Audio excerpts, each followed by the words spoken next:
Burger King in Brazil has a few things Burger King in the U.S. does not, like a Nutella milkshake, poutine made with special Brazilian imitation cheese, and Jared Kushner. You heard me right.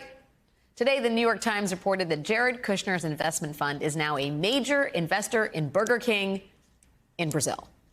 Now, this deal does not just complicate Kushner's relationship with the country of Brazil, because Kushner's fund didn't actually invest in Brazilian Burger Kings directly. What it actually did was team up with a subsidiary of the government-controlled sovereign wealth fund of the United Arab Emirates to buy Brazilian Burger King stock. Kushner's investment group, Affinity Partners, has been entangled with foreign interests since its inception, when it received a $2 billion investment from Saudi Arabia's sovereign wealth fund. Thanks to great reporting in the Times, we have gotten example after example of how Trump's son-in-law's investment group isn't just problematic on the fundraising side, but is also raising ethical questions about where it is investing. For instance, one might take issue with how Kushner is working to complete a government-backed deal in Serbia, where, according to a draft agreement reviewed by the Times, Kushner's fund would get a 99-year lease at no charge so it could build a luxury hotel and apartment complex on the site of a former NATO bombing.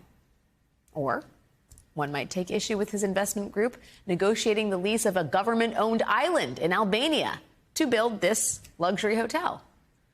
And even if you think, how much does the U.S. government really interact with a place like Albania anyway? Even if you think that kind of entanglement is not problematic for a potential second Trump administration, what about this one?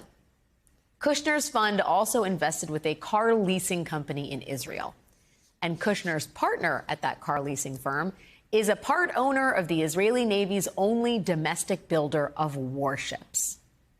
Because the U.S. provides Israel with billions of dollars in military aid each year, this means that if Donald Trump retakes office, he would be in a position to directly help or hurt his son-in-law's business partner. It is all not a great look. Right after Donald Trump left office, the Office of the Director of National Intelligence released a report finding that Saudi Crown Prince Mohammed bin Salman, MBS, personally ordered the brutal murder of Washington Post journalist Jamal Khashoggi. The Saudi Arabian Sovereign Wealth Fund, controlled by MBS, then went against the objections of its own panel of risk advisors and invested an eye-popping $2 billion into Jared Kushner's investment firm, an investment that the New York Times reports today makes up a large percent of the 99% in foreign funding Kushner received to launch his group, Affinity Partners. Joining me now is to discuss all this is Ben Rhodes, former Deputy National Security Advisor under President Obama and co-host of Pod Save the World. Ben, thank you for being here with me. As you look at it from a sort of foreign policy perspective, how does Kushner's entanglement with someone like MBS compromise potentially, I don't know, the foreign policy platform of his father-in-law, who's running to be the next president of the United States? Well, in a word, entirely, Alex. I mean, look, this is not subtle corruption that we're looking at. This is a guy, Jared Kushner, who had no expertise, no qualification whatsoever to be in the White House. While he was there, he made it his account to work in the Gulf Arab states. He basically helped lead the cover-up for MBS, get him in from the cold after the murder of Jamal Khashoggi. And look, the Saudis didn't make a $2 billion investment because they trusted in Jared Kushner's investment expertise. Does anybody in the world believe that that $2 billion is based on an assessment that Jared Kushner is who you want to give your money to make a return? No, they're making an investment on what they think he can do for them if there is a second Trump term. And basically what we can take from that investment is that in a second Trump term, U.S. foreign policy in the Middle East and around the world will be made entirely with the interests of Mohammed bin Salman in mind.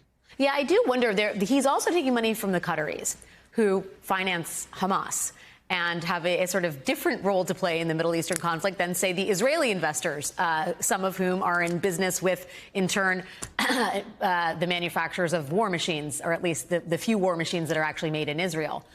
Do you think that complicates this in a way that neutralizes the issue? Or, I mean, how do you see that? The fact that he is equally invested with, or they are equally invested with him, the Qataris and the Israelis? No, it just means it's all for sale, Alex. That's all it means. It's an auction, essentially, right? And this is how other countries work, right? More corrupt, smaller countries, literally where the president's son-in-law is down the hall. That's not a new phenomenon in the U.S. Essentially, what you have is whoever is the highest bidder gets whatever they want. Except in this case, it's the global superpower, the United States of America. And so I think what you can take from what Saudi Arabia and Qatar and other countries are doing is that they believe, based on their own experience of the first Trump term and their expectations for the second, that American foreign policy is essentially for sale. And whoever comes in with the highest price gets what they want. And what's so clear in the Times reporting is that these relationships that Kushner then cashed out on post-presidency were forged during the Trump administration. As an former administration official yourself, can you talk to me about how out of the ordinary that kind of relationship building is inside the White House?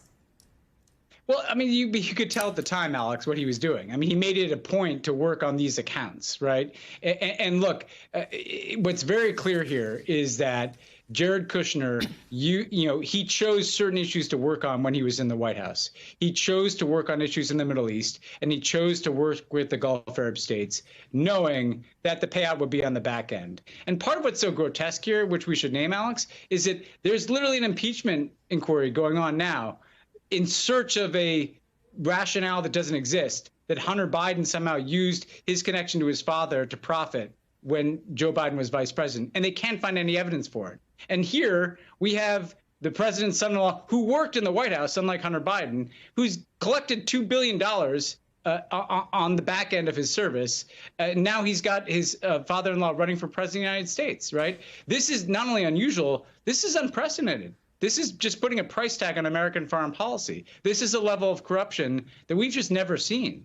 And it's hiding in plain sight. I mean, this is not subtle. This is 99% of his investors come from out of the United States. That is just saying that I've set up an entire investment fund designed to get me and my family rich based on the fact that people are going to be purchasing influence in a second Trump term while rewarding Jared Kushner for services well rendered in the first Trump term when he basically ran interference from Mohammed bin Salman after he murdered somebody, an American, a U.S. person, a Washington Post journalist in a consulate in Turkey.